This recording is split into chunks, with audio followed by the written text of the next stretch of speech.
Welcome everyone to episode 15 of the Hip Hop Orchestra Presents, and I am joined by one of the most amazing people in the whole wide world, one of my best friends in the whole world, Mr. Adam Kamenetzky. Yes, How are you, sir? Hey, Giorgio, Adam. Giorgio, Adam. Giorgio. What a legend of a man. Dude, Oh, what a pleasure! What a pleasure! oh, My God, thank you it's for so nice doing to be this. here. I'm beaming in from the countryside to get some like perspective, some perspective Oh, I wish under a I was. chestnut tree. That Under a is chestnut. what a stunning view. I wish I was there with you right now. I'm lucky. Yeah, yeah. How you Oh, doing, man? good man, thank you. How are you?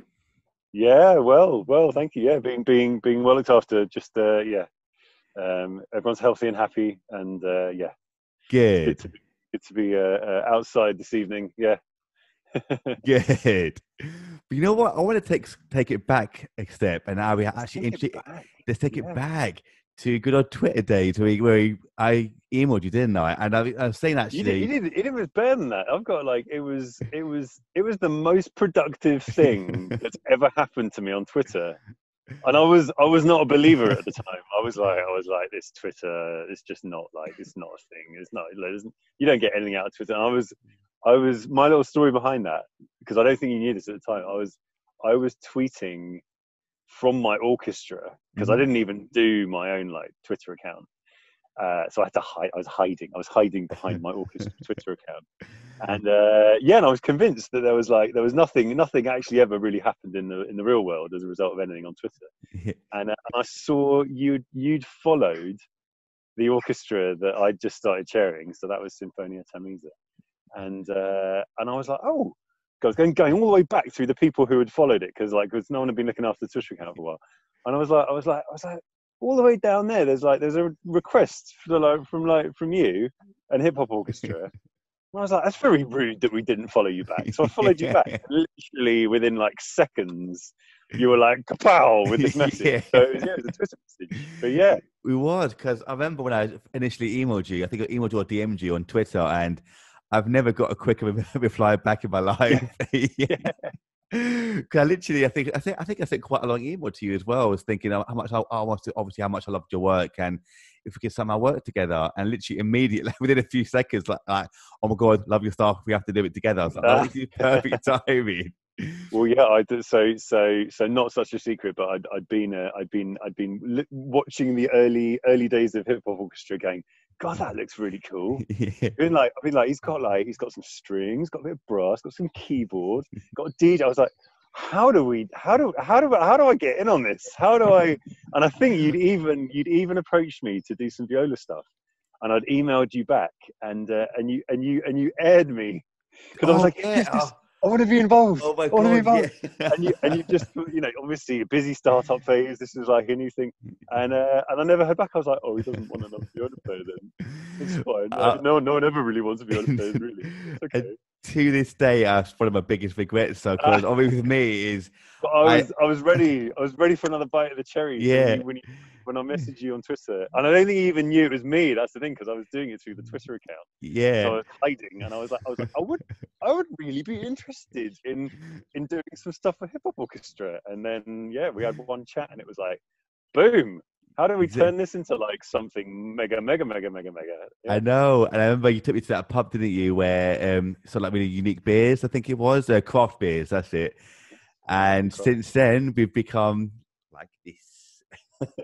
Well, But yes. ever, So, how do you got a really good way of describing it. Like when we were first chatting, what you wanted to do with a big orchestra, like that was the original like vision, wasn't it? it was, yeah, because like you said, we were kind of starting off at that time, 2, 3 years in, and the initial idea I had was, like you just said, to expand on the orchestra, make it really big. And obviously, I saw what you were doing, and I think the original bio said that you like to obviously kind of create classical music in this kind of different way, bring the youth in. I thought this is perfect, so I dropped you an email, and or I think a DM or an email, and immediately you got back to me, and then since then we've kind of been going back and forth ever since.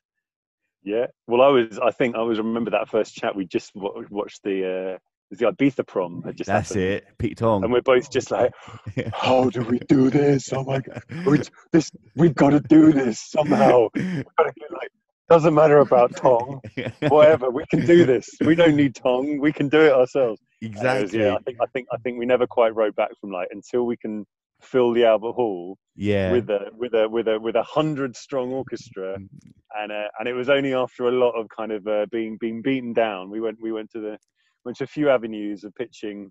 Yeah, let's do 100 people. It's no problem. Just call 100 people. I can fix 100 people. It's fine. We don't need to pay anyone. It's going to be fine. Let's no who wouldn't problems. 100-strong hip hop orchestra.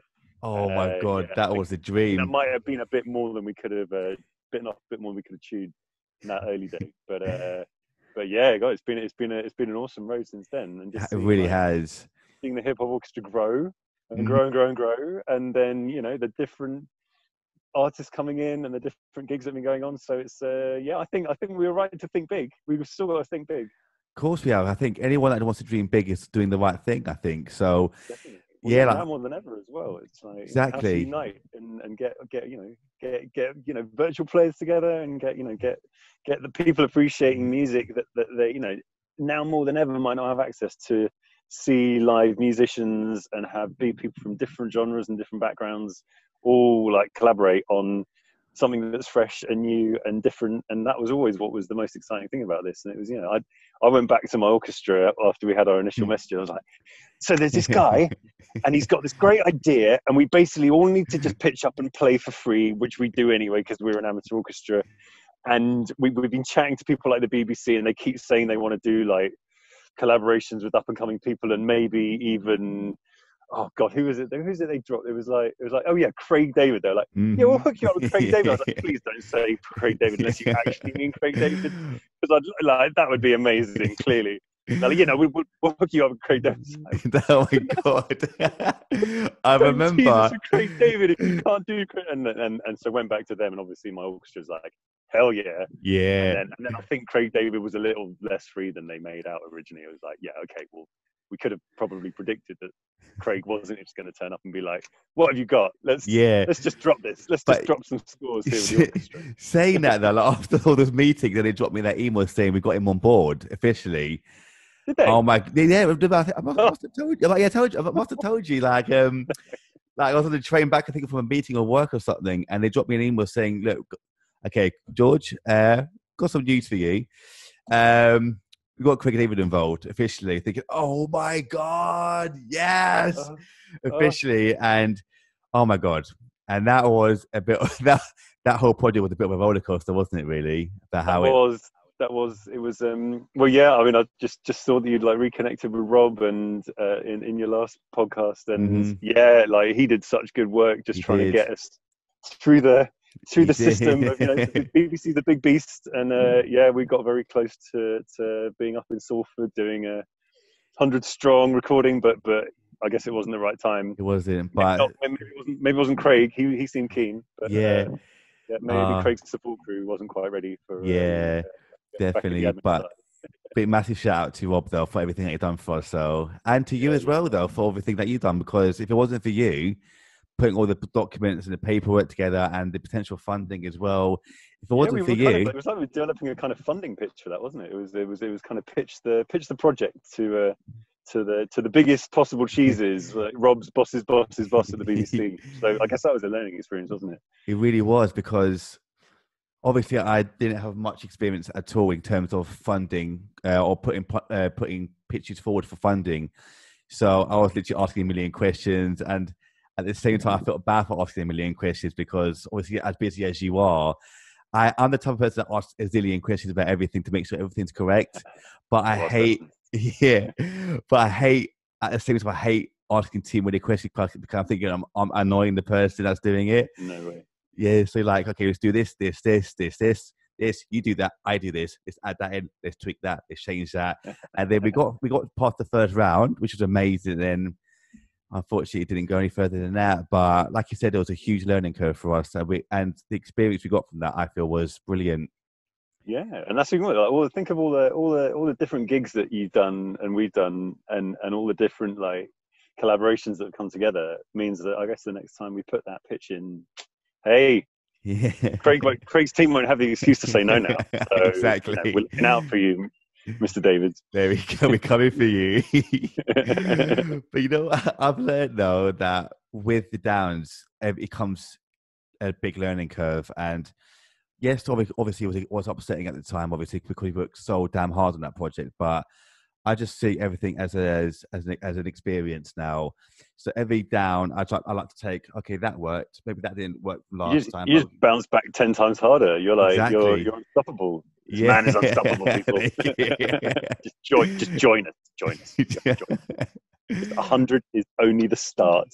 That is the minimum requirement for where we are thinking the Hip Hop Orchestra will go. Oh my God, 100 thousands minimum. now. Everything's virtual. We don't even need. It doesn't matter how many people. Just come in on the click track. So You're part of it. It's so true. So true. But obviously, I didn't do that. Though. I didn't. Obviously, I still, like I said earlier about me accidentally airing you. I didn't mean to, and I felt so bad. It's like, have I forgiven you? Yeah, I think I've forgiven you. I don't know. Oh, thank you. We got to play on live stage at El Dorado Festival last year. I think I've forgiven you as well. Oh, thank you. Oh, how good was El Dorado? Exactly. And you rocking with your gold jacket as well. I left that at home actually. I'm gutted. It's a bit of a dull black grey hoodie. Yeah. On the inside, I'm wearing my gold spangles for you today. So, yeah. Oh, thank you. You're looking flash as always. I love it. But how long ago was it actually that we first kind of met up? Was it about 4 or 5 years ago, right? I had twins 2 years ago. So there's like now, and then there's before. And I don't know. I mixed up. That was sometime. Yeah. 5 years. I can't remember. I can't remember more than 3 months ago. At the moment, it's like, what day is it today? How many lockdown? What? Like, what? Yeah. It was before the now, and it was before the twins. So I guess that's like some years. It was. How are the twins? They're very well, thank you. Yeah, they've been running around lots of fields today. Oh, brilliant! Good. They're not yet appreciating my viola playing particularly, but getting good at their drumming. So there's a bit of a rhythm section going on. Yeah. Brilliant. Yeah. So how long actually have you been playing in orchestras for? God, again, it's probably like 30 years. Wow. Brackets, not admitting how old I am. You look good. Wow, because you must have had a lot of memories like going from in that time of 30 years. Like, how was it? How do you find it from when you started in the orchestra to now? Was it a really scary experience, or did you really enjoy it? I think the most fun moment was when I finished. So I went off and did university till I was about 22, and I came back to London. I nearly damn well quit viola because I wasn't practicing. I wasn't playing anything. I didn't really do that much. I joined orchestra near the end of uni, but then I got back and I was like, I was doing like bar jobs, and I went off and I did some scuba diving stuff, and that was all amazing. And I was like, yeah, I'm never gonna have an office job, gonna like travel the world all the time. And it was like, yeah, okay, no. So that was all hilarious, but I wasn't really playing much viola, and I basically didn't pick it up for almost like 2 years or 3 years. Wow. And then a friend got in touch and was like, why aren't you playing in some orchestras in London? Because there's all these amateur orchestras. And I was like, well, what do you mean? They're like, oh, I've got a friend who plays in this orchestra, and that was the one that I'd played in ever since, and had just started chairing when we got in touch, called Sinfonia Tamesa, and they're like, yeah, this orchestra's really fun. They're like, they meet up in the pub. They're really like, nice people, all really like keen to just like have a laugh. And I was like, I'll give that a go, and I did that, and was like, oh wow, okay, this is great. And I looked up then, it's like there's this website called Amateur Orchestras in the M25, and there's literally like thousands of amateur orchestras in London. You wouldn't have even thought that it could have been possible. It's like just so much amateur music of like, and that's just orchestras. That's not even like all the other kinds of music. So I guess there was like kind of orchestras can be big or small, but I was blown away. I was like, there's all this amateur music happening. Wow, there's this whole like massive like group of and family of people all making music for the fun of it. And because my dad worked in classical music as a profession, he was like, whatever you do, don't go into music. Yeah. It's really hard. Like people are gonna like like want to have a piece of you, and like, yeah, terrible industry, don't do it. I was like, okay, but do it for fun. And I guess it was kind of yes and not. not totally bad advice, because I guess it can be, you know, at the top it is a hard industry. Of But course. yeah, so I always kind of did it for love, and then finding all these other people also just doing like amateur music around their day jobs and stuff. Suddenly it was like, oh wow, okay, this is really a thing. Because I guess as an orchestral player, it's not so much of a tradition of just meeting up with buddies and playing stuff, unless you do like chamber music. Whereas like lots of other bands would just be, you know, you'd start a band with your mates. Whereas like you've got to have, you know, to get 50 people with an orchestra together is a bit more of a kind of industrial affair. And so I guess to know that kind of happened non-professionally was like, yeah, and not through like, you know, schools or colleges and stuff. Like that was a kind of big changer. And then I guess the other big moment for me was when we did this fun thing where, so anyone who's into orchestras remembers this program called Maestro. Do you remember? Came across Maestro? that. Remember that.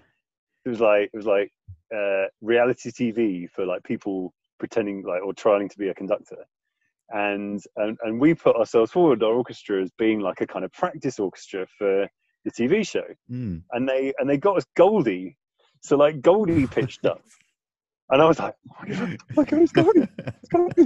Like, and there's not many people in orchestra who are like massively into drum and bass, and I was like massively into drum. I was like, it's Goldie. This is ridiculous. And I was, you know, I was leading the violas, so I was sitting like right in front of him, like where my computer screen is. I'm just like, it's Goldie, okay. And little did I know, he was freaking out, because he's like, there's 60 people here. Like, I've never done classical music in my life, and they'd given him Beethoven's Fifth as his tune that he was going to like practice with us. Wow. And he'd memorized like all of the first movement of Beethoven's Fifth, and he'd kind of done like drawings to kind of like code it into a structure that he could kind of remember what was happening with, so that then when it came to kind of giving signs to different bits of the orchestra, he could like point to the different bits of the orchestra, and they'd all like kind of come in. And I remember like he was doing this, and he got to the end of it, and he was like, oh my God, that was amazing. And we're like, well, that was obviously amazing to like have you be in front of us and doing this stuff. And he was so blown away by just seeing, and he was like, do you guys do this for a living, right? We're like, no, we just play for fun. And he said, no, it's impossible. It's impossible. Like that's the most mind-blowing live experience I've had, and I've been doing professional music for like decades. And I was like, Goldie's just said that this was the most mind-blowing music experience he's had, and I'm sitting right about what is going on? This is ridiculous. Like, and like, I had a chat with him afterwards, and he was literally like, he was just like blown away by the power of having 60 people come together and just generate all of this sound with like, you know, from where he was standing, just kind of like pointing and like stuff happening, and him pointing and it happening, and then doing something else and it happening. And the more he was like vibing, the more we're like, oh my God, Goldie's like in command of the orchestra, and it's all working, and I don't know what's happening. And it was this incredible thing of like, what is happening here? Like, we're all making this amazing music, and people are experiencing it who've never experienced it on that level before, and we're getting new stuff out of having them experience it for the first time. Why aren't there more ways of like getting this kind of live music out of classical venues and like, you know, churches and performance halls, and like, how do we actually make this something that can excite people like Goldie? You know, if Goldie gets excited by our amateur orchestra, then we're really missing a trick if we can't like get this out to more people in different, you know, with different music loves and different genres and different backgrounds, and who wouldn't just be like, oh, I'm coming to a classical music concert. So that was like, that for me was like, when we got in touch, I was like, this is the project that I've always wanted to be a part of. So no, that was a bit of a long history, but they're the two big flashpoints that made me think you're onto the winning. Yeah, so I got so much love for your project. I think you too, because same thing, because obviously I've come to see Sinfonia Tamesa a good few times now, and each time I've seen it live, you performing I've always been blown away. And like I said, your approach to classical music is obviously completely different as well, which is what I really love. And what you said about why it hasn't do just enough practice, and then hope that some magic happens on the day, and it usually does, but we don't know how.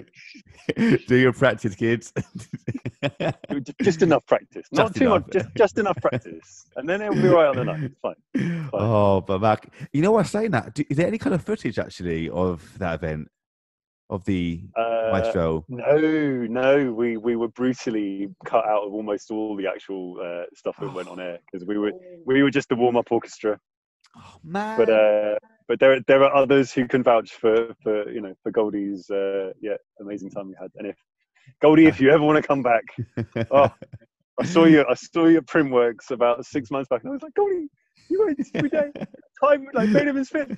I'm in a massive like rave full of people who won't care about Beethoven's Fifth. But hey, we had it going on with Beethoven's Fifth, man. You did, yeah. So you actually painted whilst he did it to help him memorize. Well, no, he'd done it kind of in preparation. So like some of the scenes, like, and then some of the stuff he did when he actually was doing the show was like showed some of these kind of, it was almost like he sketched out the shape of the music. Yeah. Because I guess he'd said he'd never learned how to read like music, staves or notes. So he kind of had to almost find a new way of representing what was going on, because obviously the notes on the part was like, well, I've never learned this language, and it doesn't make any sense because it's all just like, black and white dots on a page. Yeah. So he kind of almost recreated, which I thought was like, in terms of like a creative process, you think, oh wow, that's amazing to have like immersed in that depth and had to kind of almost invent your own language just to get to grips with this. Again, it kind of almost kind of shows how impermeable classical music can be. But actually, you're like, how can you make this more accessible? How can you make this incredible magic that happens when you get 60 people all playing different parts together? How can you make that more useful and more used in ways that bring that experience? And, it's so true, because the power of music is honestly, it's unbelievable. Like you said, having 60 people playing at the same time, whether it's playing classical or drum and bass, like you said, with like Goldie, for instance, that's absolutely incredible. It's just taking these different routes now to make it more accessible to different people. And I think what we've both been doing with our respective orchestras is the right way of doing things. And I think more people need to actually kind of, hopefully anyway, they appreciate what we're doing with music now, take it into a brand new route and make it more accessible to a younger audience. And it's just an incredible just bring that diversity as well. I mean, I know, like, it's been an issue for forever that classical music's going out. It's underrepresented in minority groups, and I remember we talked about it when we were talking to the BBC, and they were saying, this is a real issue, and we're saying one of the benefits of like, you learn more if you can listen to the views of others. So I understand and appreciate what I'm doing more and know how to do better if I can listen to someone like Goldie come in and be like, don't just take for granted what you're doing. This is what I think about what you're doing, and this is how this is where I can contribute, or where you can change what you're doing to help me do something better. Yeah. And suddenly you're opening up a dialogue in a way that's restricted if you're just like, oh, I'm just going to keep doing this in the way that it's always been done, and with the same people and the same same kind of history. And that's the thing, you just learn and can do so much more if you open it up. And just break down some of those barriers between the genres or the styles or that kind of thing. And so that was again why it's like, I was really excited just from the concept of what you were doing with the Hip Hop Orchestra. Thank you. It's needed. Like, it's needed for God, look at the events of the last couple of weeks. Like, we need to find ways. Always need to find ways of just bringing people together and looking at the systems we're part of and going, what's wrong? What's not working? Who's not being represented? What is this? Where did this come from? And how do we evolve and how do we improve? It's like it's never been more important. So it's so true, because God, we're getting deep. We're getting deep. No, I love going deep. I love it. Go deep. Go deep, man. But he's drowning. I'm drowning. Sorry, I need some air. But you know what? Saying that's exactly why I started Hip Hop Orchestra, because people have this misconception that classically trained musicians or classical music is very straight-minded. It's just they're all like this. It's just this music and that's it. Or everyone's just saying that classical musicians are like robots or whatever it might be. And that's why I started this Hip Hop Orchestra, to showcase that we're not like that. We're actually a lot more different than you think we are. We're actually a lot more amazing than we think we are. Obviously, you're all amazing anyway, but we're completely different to how you think we are. And we want to make it more accessible to a lot more people. And when you mention a hip hop orchestra, do people think of what? Really? A hip hop orchestra? That is something different, isn't it? They either like immediately think it's awesome, or they just don't believe that something like that could exist, and they're like, yeah, whatever. Yeah. You can't put those words together. You can't. No, you can't. No, you Because cannot. I remember the very first event we did 8 years ago now when we officially started. This was at an arts gallery called Ebb and Flow in central London. I can't remember exactly where it was, but we had people like Big Lottery Fund coming down there, and other like really good people coming down to watch it. And when the promo video came out afterwards, or no, sorry, not the promo video, the highlight video came out afterwards, they were talking to a few people about how the event went on, and one of the guests and I think the owner or who left after a while of the Big Lottery Fund was there saying, my favorite moment was hip hop classical orchestra. Wow, that's something I've never heard of before. Yeah. And that just shows the creativity of the youth nowadays of taking things in different routes. And I think like what you just said, though, we need people to be more open-minded now, and we need to kind of showcase things in different ways now. Yeah. And you know, music is the best music happens when you listen. Yeah. And that's like, you know, when I felt when I you know, going from playing an orchestra and you're like, I'm going to read all the notes on the page and I'm going to play everyone right, isn't going to make the kind of music that sounds good until you're like, what is everyone else doing? Where do I fit in? Mm-hmm. How do I like blend what I'm doing so that it's part of a wider collective of sound? And that listening to each other is that's like, you know, it's not just for orchestras, right? It's like, of course not. How do we interact and how do we listen?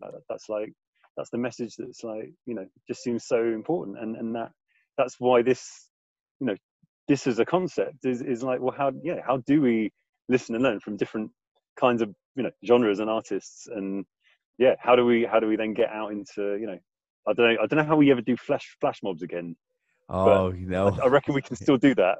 Just find an even bigger space now, right? It's like, of course, 2 meters apart from 60 people, however long that's going to last. It's going to be a very big flash mob, but that's fine, right? We like big. You can do big. We like big. Do very big. Just do even bigger space. It's fine. Yeah. But yeah, that's that kind of stuff. You know, I've never had anyone not, when we did El Dorado Festival, like the festival that by the way, next time anyone's booking this guy, don't give him jobs the day after a gig like a festival, because it's not fair. I stayed with a couple of other orchestra members, and for literally the whole night, I was like, you were the guys that did the orchestral stuff with Beyonce and Destiny's Child. That was amazing. That was the best thing. I was like, come on. That was not in there. Like, people were blown away by it, because it was like, it was 12 of us up on stage, all playing different instruments and playing songs that people loved, but giving it a different spin, twist, and a different, you know, and people. I was like, you're all giving us way too much praise here. I'm just happy to have got into a festival and, you know, had a bit of fun. And it was like, people went absolutely crazy for it. They did. Like, that festival to me is still one of my all-time favorite events I've ever performed at, because like you said, is packed that audience. That picture you actually posted, I think the day of the event or afterwards, of literally that from stage view, that crowd was, oh my days, it was packed. And that's what I love, because like you said, is when the moment you get off stage, it's like literally non-stop thinking, oh, you guys did, like you said, you guys, I did the orchestra for Beyonce Destiny's Child. It's amazing. And that praise you get once you come off stage, obviously you're already buzzing from performing, but it's that moment of talking to people afterwards. It's like, wow, they really loved what we've done. And that feeling you get it's one of the best feelings ever, isn't it? Like all that. I was ready to like quit everything and be like, this is why rock stars become like really arrogant people, because this stuff feels good. Oh yes, I can get used to really this. Does. Yes, every day. It but does. No, it was amazing, and it was I guess you know, huge props to the guys who were promoting us to that event, and for just like helping pitch the the mad dream of like, yeah, we'll do hip hop and orchestra together. It's like, trust us, it's amazing. Yeah. It's amazing. How many times can we tell you this? Now book us for 5 times the size. We can do this. But We could yeah, do it was it. great. Like people just loved it, and that's why, like, I guess, yeah, the proof's in the reaction you get, and so yeah, Yeah. we've got bigger and greater things that's still to come, man. Of course, it's still early days yet. Even though we're doing it for years now, it's still the early baby years now, and that's why I wake up every single day really excited for life, because I know and we know that there's still so much we can do with it. And this, as you say, it's just the early stages. We got, yes, there's quite a few of us at the moment still, but like you said, 100 plus. The limits are endless. It's just. Yeah. Oh, You can't cage music, and I just think like the power of people coming together voluntarily. I mean, like, yeah, I think we got a bit of a fee for when we did the festival, but it's like, I was, always from kind of amateur roots, just to get people together, for one-offs, even if it's not for like big events, and just make music differently and get it out there is the best thing, because then the reaction you'll get of people, just have their day transformed for hearing something they never expected. yeah. That's where, it brings us together. It makes us stop, and it makes us just reflect, and you get lost in the music for a little time, and getting lost, a thought might pop up that hadn't popped up before, or you might just think, oh, okay, that thing that was stressing me out doesn't feel so bad, or you might just be inspired to do something else, and you never know where you're going to go. Like, there's always these emotions that come out when you hear music being made live and face to face, that are just not the same as any recording, or even seeing like people on a screen playing. You hear it live, and you have that experience of like people interacting and blending and listening, and suddenly it connects, and takes you to amazing places. So It really does. I'm confident we're just at the start. Whatever the future looks like, we've got to listen more, we've got to interact in better ways. It's really do. it's the into the teenage years and through into like adulthood for Hip Hop Orchestra, for sure. Definitely, thank you. Like, you know what, I kind of wanted to go like kind of on the topic of listening, actually, because obviously you mentioned about you started off with Suzuki method, which obviously, as you mentioned, is the way of listening, learning as you listen. How did you find that compared to a more sort of traditional way of teaching? Because obviously they're two completely different ways of teaching and learning. How did you find that transition?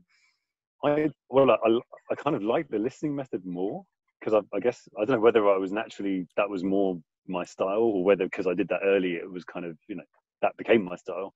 But then I guess like I'm really privileged to have had lessons through my early life, and obviously it was amazing to have orchestras in school to be able to play regularly in, and that kind of, that all that classical training gives you like a discipline and a technique that you wouldn't necessarily get any other way. But then I guess the flip side is when I've tried to kind of play viola like in a band, like, any band, like, doing, like, I did backing for some, guys who are in a little rock band. I've tried bits and bobs of improvising in like some folk stuff, and you suddenly realize actually that then there's all these other disciplines that come from just playing what you hear and how you, and I guess based on that kind of listening side that I can't do, because I'm like primed to kind of read music off a sheet, and if I try and improvise, it's like trying to have water go up a tap the wrong way. It's like it only goes out the tap one way. Like it goes music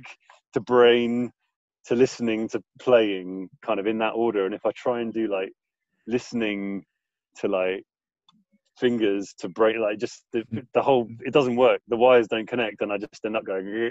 So I've got infinite respect for people who don't learn the classical route, because what they do is a whole nother dimension of just being able to play what you're thinking, rather than play what you're told, in a way. So that's kind of an amazing and different way that I suppose that all comes from being able to listen to what you're hearing inside, and also what you're listening to outside. So I'm no folk musician, that's for sure, but it's a whole different ballgame. Do you think, adding kind of on from that, do you think that's kind of maybe a reason why a lot of youngsters who start learning instruments, they might put them off in a way that they're so strict in the way they're taught that they can't maybe. Yeah, I think you need a blend, don't you? Yeah. I think it's wrong to kind of force people just to be classical or just to be, you know, like folk or whatever. Like to kind of go like that's almost to have the kind of pretense that like folk styles aren't a discipline. Well, they are a discipline. It's like it's deeply rooted in a history and a tradition, and I guess you know that the teaching might be different, but just because that's not the usual way of teaching doesn't mean that it shouldn't be taught. And you know, and the history and the culture and the, you know, all of that kind of diverse influence that makes different genres what they are, it should all be taught. And then it should be for the person who's learning to be able to say, oh, actually that really excites me, or that style, you know, I find amazing, or I'd really like to be able to do more of that. And I guess I guess that's a harder brief, right? As a teacher, if you're used to what you're used to, or you've got one kind of training, you know, it's hard to then kind of be able to figure out how, you know, how do you teach a kid hip hop viola? There's not many hip hop viola teachers around, so I guess, you know, I can see why that's a challenge, but it's I suppose it's a challenge that's worth kind of figuring out, isn't it? It definitely is.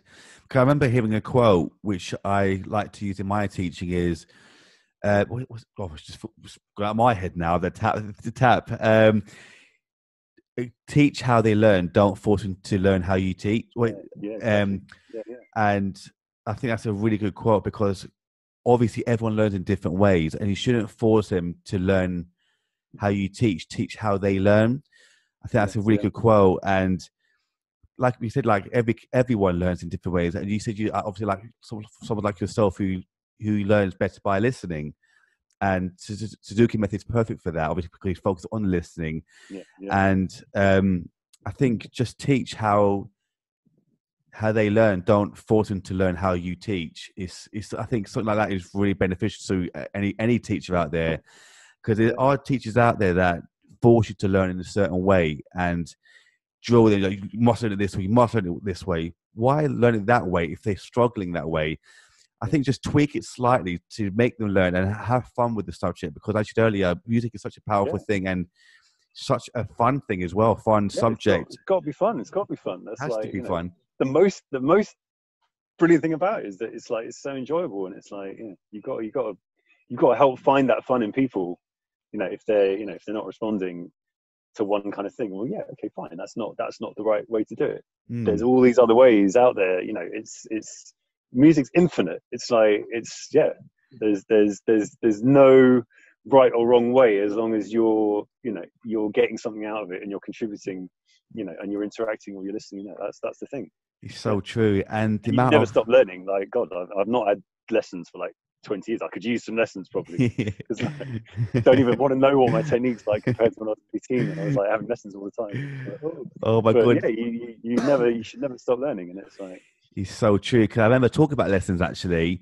I remember last year when I had the opportunity to write for a youth orchestra. It was roughly 60 pieces as well. And obviously I know my basics, obviously, but doing through all the grades and so forth. But I thought I knew my stuff, but I wanted to kind of brush up on things. So I had a lesson with a teacher at Trinity, actually, to help me with a few techniques actually, how to compose for such a big orchestra.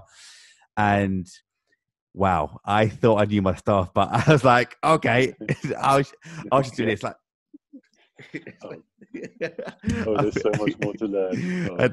Because I'm like yourself, like so much to learn. I'm always reading, always studying, always listening to different things, and it's just music is such an in-depth subject. People don't realize it's such a deep subject, and there's so much you can learn. And you think you know a subject until someone, like I said earlier, it's good to work with people who are better than you in your position because they can help you. And I had this lesson with a teacher at Trinity, and I was like, wow. And he was at the same time though, I was getting nervous because even though I was talking about things I already knew, I felt like a little kid again at school thinking, I was like mumbling my words up, thinking, I knew, damn it, I knew that. It's like, don't worry about it, it's fine. Like, he says that means that's like, I knew that. It's like getting really nervous. Yeah. It's like being at school again. But like, I think it's so true what you said, that you should never ever stop learning, because every day is a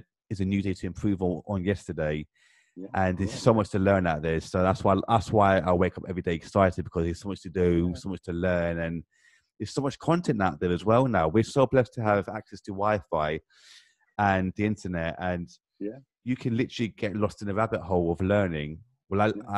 And it's so much out there. You can get overwhelmed. I can't lie. We can get overwhelmed with the amount of info out there. But I think with what music has taught me, is to be disciplined in certain ways and to focus on something at the same time. That's something I've been really blessed with music, is having that discipline to focus on the task in hand. Saying, okay, I'm going to do this, and this today. I'm going to do my planning, my teaching, my marking. That's one bit. Plus, I'm going to do my work at this and this. And you compartmentalize your day, don't you? Or you structure your day according to how you work. And I'm not very good at that. Yeah, I've got much better at that. If anyone from my work's watching, I've got much better at that. But it's a lifelong struggle. Oh, tell me about it. But there's a flip side as well, and that's the I use a silly word now, but like, music's transcendental. Like, it takes you out of everything. And I found, like, when I've gone into, like, especially like when I've gone into orchestra, you've had a busy day, and you sit down, you start playing music, and you just let that thing that was annoying you at work come into your mind. You're like, oh yeah, that email that I need to like do it. And you find, like, you flip so quickly into like losing where you were and being like, whoa, whoa, whoa, whoa. If you take your mind off the music for a second, or if you let yourself kind of defocus from this amazing immersive sound of all these people and what you have to do, then it's gone. And so then the kind of flip side of going, actually, no, this is worth like immersing myself, and it's worth immersing myself in 100%, because I'm in the moment and it's live, and it's, you know, the note we played a second ago is not going to be the note we play in a second's time, and it's not going to be, and you're in that flow, and you're only in that flow, and then you do that for like 2-3 hours, and then you do a concert, and it's like the ultimate example of when everyone's suddenly like they're all keyed in. Adrenaline's there, you've got like, you're excited, you're a bit scared, you're like, and then you come out of that, and it's like you feel totally transformed. You do. And if it works, then hopefully the people who are listening feel totally transformed as well, if you're lucky. They're lucky. But yeah, it's that thing of it takes you out of the, you know, the current crisis, whatever. It's like, it's that thing to get you through and beyond the you know, the kind of immediate, you know, day-to-day thing. So I guess it works both ways, doesn't it? It gives you structure and helps you when you need structure and to plan to get through, but then it also breaks you free from all structures, and there's this weird thing that we've just what is it? What is music? Like, it's very weird that we've actually created this thing. And being obviously a classically trained musician and a performer, and obviously an avid fan as well, is there any particular pieces that you enjoy the most performing and listening to? Oh my god, that's such a hard question. I know. I just can't pick it. I can't. It's too hard. I just like, it's the moments when you see a different reaction. I guess like that Goldie example, it was like one of the most amazing musical experiences I've had, not because we were playing Beethoven's Fifth, and not because someone from a different musical background and genre was coming to conduct us, but it was that reaction made me think so differently about what we were doing. You know, him being blown away by what we were doing suddenly made me think, actually, yeah, there's a different way of looking at this that is remarkable and should be about other people hearing this music in ways that you wouldn't expect, or in places you wouldn't expect. So that is more those moments that suddenly, those unexpected moments, or those kind of, you know, those moments where you plan to do something a bit different. And other orchestras that I've been amazingly blessed to play in like basement orchestra. I've got to pick up that basement orchestra family. Basement orchestra, you yes. guys. Yeah, like the original. Let's get music into new places, not just basements. Any form of subterranean cavity that we have to play in, as well as a few above ground. But yeah, they're like their whole ethos, and like Polly and Guy and all the guys who I love who are part of that, coming together and being like, let's just do this differently. Let's get music into different places and spaces, and everything from Disney through to like proper classical what is that? And so those it's more those moments where you do something unexpected and it works and people appreciate it, and you're like, oh, okay, yeah, I've learned something new about something I took for granted, or something I just thought was what we did, and actually it's provoked such a different reaction. That's like, so that's a really long-winded, ridiculous I love it. It's not ridiculous at all. Like, yeah. It's lovely because going back to Goldie again, I've got that image of him using sort of color to help him. Is it synesthesia where your senses kind of get mixed? Oh, yeah. It's kind of like you see tunes or you smell colors, and yeah. I guess it's a bit like that, isn't it? Yeah, I'm thinking like shaping music into patterns. Because I know a good friend of mine, Kevin Grist, who has that actually, where he sees color. Obviously, he sees color, but he sees music as color, so different sounds represent different colors. And I was thinking if maybe Goldie had something like that, where he actually sees music in different colors, and to help him memorize different things, which is a sort of different route. Well, that'd be super interesting, wouldn't it? Yeah. I want to kind of ask you actually, or talk about your father actually, who's actually an amazing musician himself. Has he given you any kind of advice over the years? I know you mentioned earlier that don't be this. Don't be a musician. Yeah, tons. I mean, like, again, I just big shout out to both my parents for immersing me in. When I was little, I was like, oh, I'm going to another classical music concert rehearsal. Dad, come on.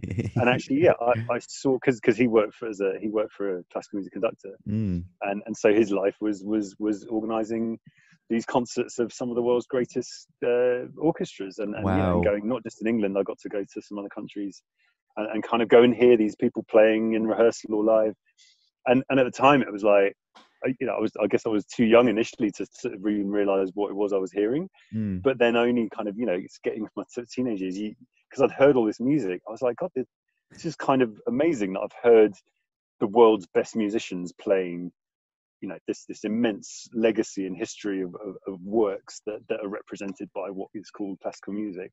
And then I did stuff like, I remember going from like a concert of the Chicago Symphony Orchestra at the festival hall. Wow. And I met up with my mate later that night. So I went from that in the evening, and I went up to Bagley Street Studios in Dalston to a trance night in like, this was like 1997.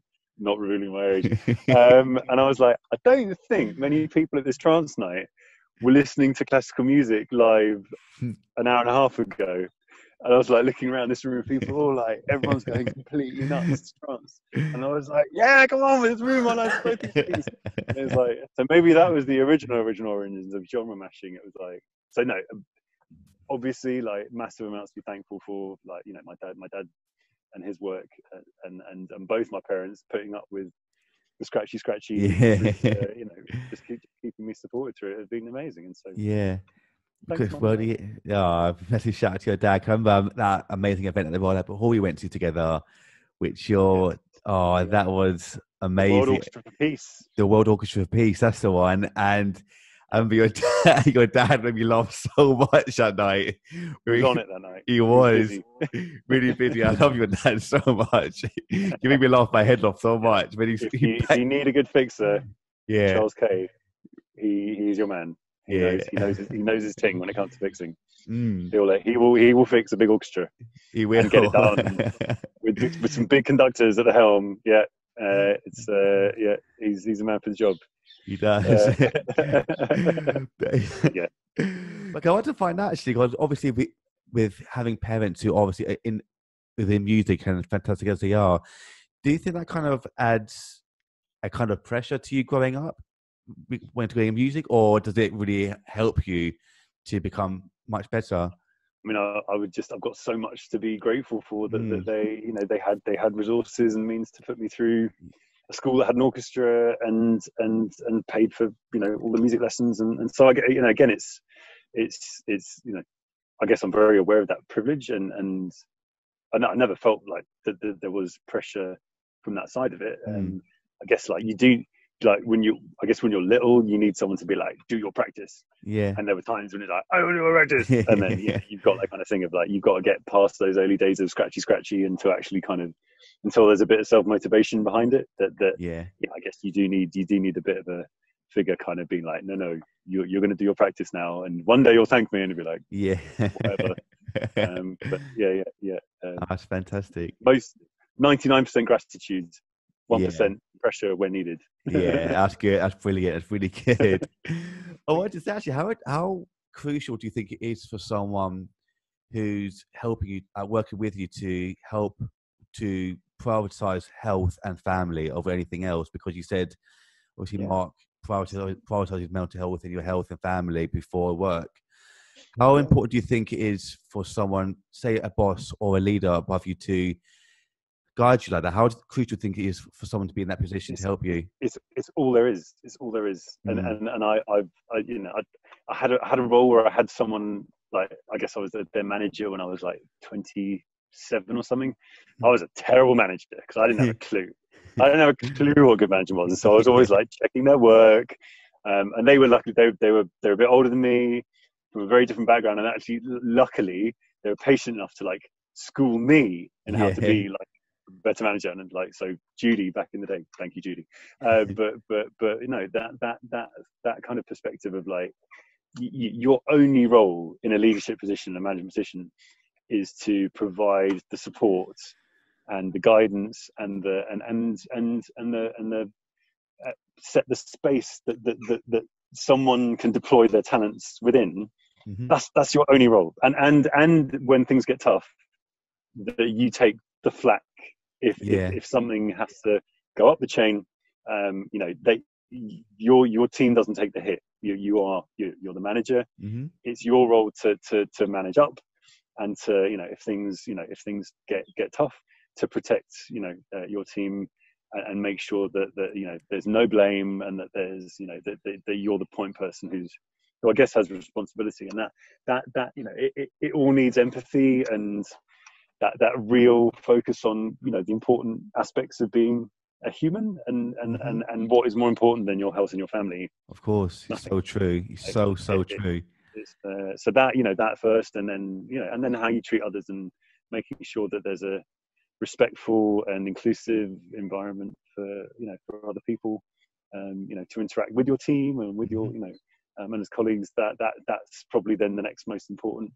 And then the actual, like, what you deliver, you don't need to worry about, because like, you're going to be helping someone do the best they can. That's the best they can do. So, you know, and then it's, you know, and you know, if they're open to improvement and you're open to, you know, how to look out for them, then you'll interact and you'll each improve each other. And that's the way to go. So true. That is so true. I love what you just said there. It's really so true. And you know what? I think I might finish on that amazing note, you know, because that's such brilliant. Because I love finishing on a good positive note like that with really inspirational advice. Finish on like supporting each other. That's the thing. Exactly. That's I love to finish on a good note. And what you just said, though, is so true. It's really positive, inspirational. So thank you for that. Thank you. Well, dude, you remain inspiring. You're working too hard. I'm going to say that now. And I am. Stop this podcast. You're going to eat and sleep. You're like, eat and sleep. Damn it, Georgio. I will. You have too many plates spinning. So, I know. I need to. At least a week before your next podcast. But no, honestly, it's been so amazing to have you rallying this amazing project. And like, when you put Halo out and those credits in the end, you know, it certainly inspired me and made me well up a little bit, and I hope it keeps inspiring others. So definitely. Thanks for letting me be a part of it, man. Honestly, it's a massive pleasure. It's likewise with you as well, though, because I've literally learned so much from you, and that's why I call you. That's why you're family to me, because I literally have learned so much from you. You've been so patient with me. You've taught me so much. You've helped me so much, and you've always had that amazing smile and positive attitude about yourself, which I absolutely love. So thank you. Well, dude, much more happiness, and yeah, stay healthy, stay safe, and You too. yeah. And before we go, like I love to ask everyone, is there anything like you want to promote or share before we leave? I'm just gonna say, Bobs, come here, come and get it, come here, this way, come on, Bob, come on, yeah, we go, come in, look at this. To promote the bobbler, to pick up the bobbler. The bobbler. He wasn't up for jumping. He wasn't up for jumping on my chair, but he did it twice. Fair enough. Oh, brilliant! Furry creatures out there, keep supporting us. We need keep supporting, definitely. That is the end of the most amazing episode with Adam Kamenetzky. And peace. Bye. Take care. You too.